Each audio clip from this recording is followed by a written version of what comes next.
Hi guys, வணக்கம். Welcome to MrsSamalayarai. இன்றைக்கி நம்ம பார்க்க போகிற ரெசிபி என்னென்னா, ஒரு சூப்பரான side dish recipe mushroom masala. இந்த மஷ்ரூம் மசாலா எப்படி பண்ணுறதுன்னு பார்க்கலாம். அதுக்கு முன்னாடி நம்ம சேனலை சப்ஸ்கிரைப் பண்ணாதவங்க மறக்காமல் சப்ஸ்கிரைப் பண்ணுங்கள். கூடவே வர பெல் பட்டனில் ஆல்ட்ரு ஆப்ஷனை கிளிக் பண்ணுங்கள். அப்போ தான் நான் போடுற வீடியோ உங்களுக்கு உடனே வந்து சேரும். இந்த மஷ்ரூம் மசாலா பண்ணுறதுக்கு ஃபஸ்ட்டு ஒரு பேனை சூடு பண்ணிவிட்டு அதில் 2 டேபிள் ஸ்பூன் எண்ணெய் சேர்த்துக்கலாம். எண்ணெய் சூடான உடனே 1/2 டீஸ்பூன் சீரகம் சேர்த்துக்கலாம். கூடவே ஒரு சின்ன துண்டு பட்டை, கொஞ்சமாக கல்பாசி சேர்த்துக்கலாம். இதை சேர்த்ததுக்கு அப்புறமா இதை நல்லா பொரிய விட்டுடலாம். சீரகம் நல்லா பொரிஞ்சதுக்கப்புறமா 2 வெங்காயத்தை நல்லா பொடியாக கட் பண்ணி சேர்த்துக்கலாம். வெங்காயம் சேர்த்துட்டு நல்லா பொன்னிறமாக ஆகிற அளவுக்கு நல்லா வதக்கி விட்டுக்கலாம்.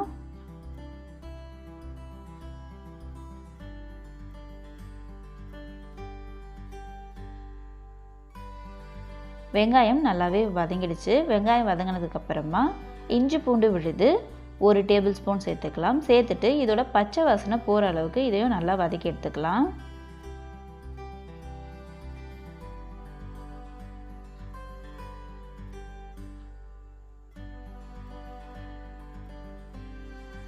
இஞ்சி பூண்டோட பச்சை வாசனைலாம் போய் நல்லாவே வதங்கிடுச்சு. இப்போ நம்ம மசாலா தூள்லாம் சேர்த்துக்கலாம். 1 டேபிள் ஸ்பூன் தனி மிளகாய் தூள்,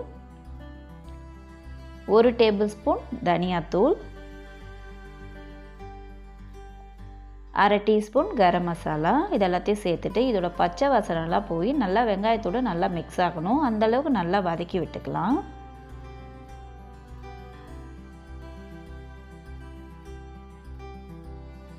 நம்ம சேர்த்த மசாலாவோட பச்சை வாசனைலாம் போயிடுச்சு.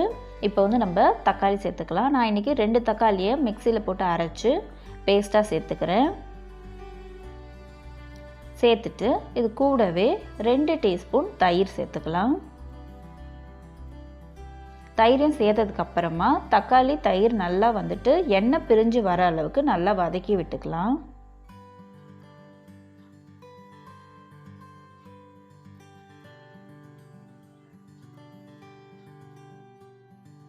தக்காளியோட அந்த பச்சை வாசனைலாம் போய் நல்லாவே வதங்கி வந்துடுச்சு.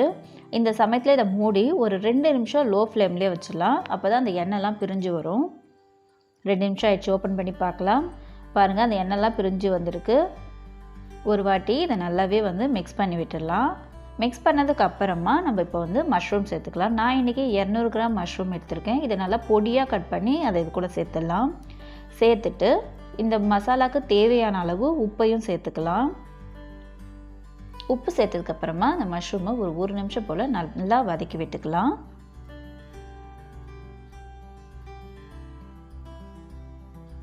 பாருங்கள், நல்லாவே வதங்கிடுச்சு. மஷ்ரூம்லேருந்து தண்ணியும் வர ஆரம்பிச்சிடுச்சு. இப்போ மசாலாவுக்கு தேவையான அளவு தண்ணி சேர்த்துக்கலாம். நான் ஒரு 1/2 கப் தண்ணி சேர்க்குறேன். தண்ணி சேர்த்துட்டு இதை நல்லா ஒரு வாட்டி மிக்ஸ் பண்ணி விட்டுடலாம். மிக்ஸ் பண்ணி விட்டாச்சு. இப்போ ஒரு மூடி போட்டு ஒரு 10 நிமிஷம் லோ ஃப்ளேமில் அப்படியே கொதிக்கட்டும். 10 நிமிஷம் கழித்து ஓப்பன் பண்ணி பார்க்கலாம். சூப்பராக அந்த எண்ணெய்லாம் பிரிஞ்சு மஷ்ரூம் கிரேவி நமக்கு ரெடி ஆகிருக்கு. இப்போ இது ஒரு வாட்டி கலந்து விட்டுக்கலாம். கலந்து விட்டுட்டு 1 டீஸ்பூன் கஸ்தூரி மேத்தி அதையும் இது கூட சேர்த்துக்கலாம். சேர்த்துட்டு கொஞ்சமாக ஃப்ரெஷ்ஷான கொத்தமல்லி இலைகளை தூவி விட்டுடலாம். சூப்பரான மஷ்ரூம் மசாலா நமக்கு ரெடி ஆகிடுச்சு. இது சப்பாத்தி, பூரி, நான் கூடலாம் சூப்பராக இருக்கும். இந்த வீடியோ உங்களுக்கு பிடிச்சிருக்கும்னு நினைக்கிறேன். பிடிச்சிருந்தால் மறக்காமல் நம்ம சேனலை சப்ஸ்கிரைப் பண்ணுங்கள், லைக் பண்ணுங்கள், ஷேர் பண்ணுங்கள், கமெண்ட் பண்ணுங்கள். தேங்க்ஸ் ஃபார் வாட்சிங்.